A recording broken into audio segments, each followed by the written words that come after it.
Континуирана едукација која ќе овозможи следење на новите трендови и искуства во доменот на оралната хирургија и стоматологија, како би имале најсовремен и најадекватен пристап до пациентите, е поводот за организирање на 7-миот меѓународен симпозиум на Сдруженијето на специјалисти по орална хирургија при Македонското стоматолошко друштво од Македонија.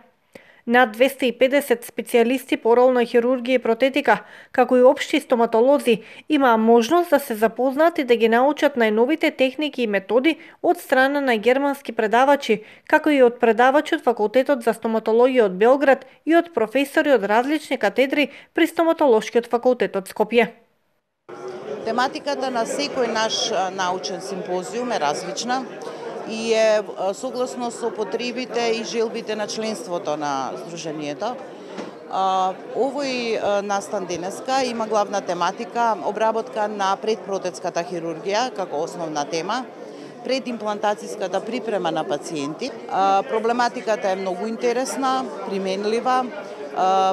Сметам дека членството имаше што да слушне, да научи, ги поттикнавме на размислување и евентуално на дополнителна едукација како сето тоа би го примениле во нивната секојдневна стоматолошка пракса.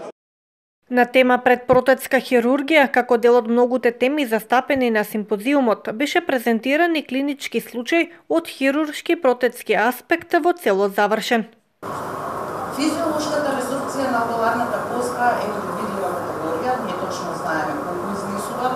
Па во првите, како што напомена и професор Чолич, во првите месеци, односно првата година, факултета е најголема, во одекот на првите 3 месеци во хоризонтална и вертикална насока губиме околу 2 до 6 мм, практично во првите 6 месеци. Знаеме тоа дека 4 пати е поголема коскената редукција во долната наспроти во горната вилица. Знаеме и тоа дека поголема е ресорбцијата на вестибуларната коскена ламина за разлика од латералната, односно лимфоната.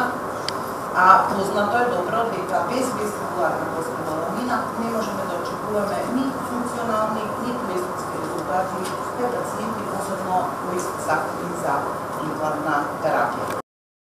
Сдруженијето на специјалисти по орална хирургија 2 пати годишно организира научни симпозиуми во Македонија, а минатата година го реализирале првиот македонски конгрес за орална имплантна хирургија.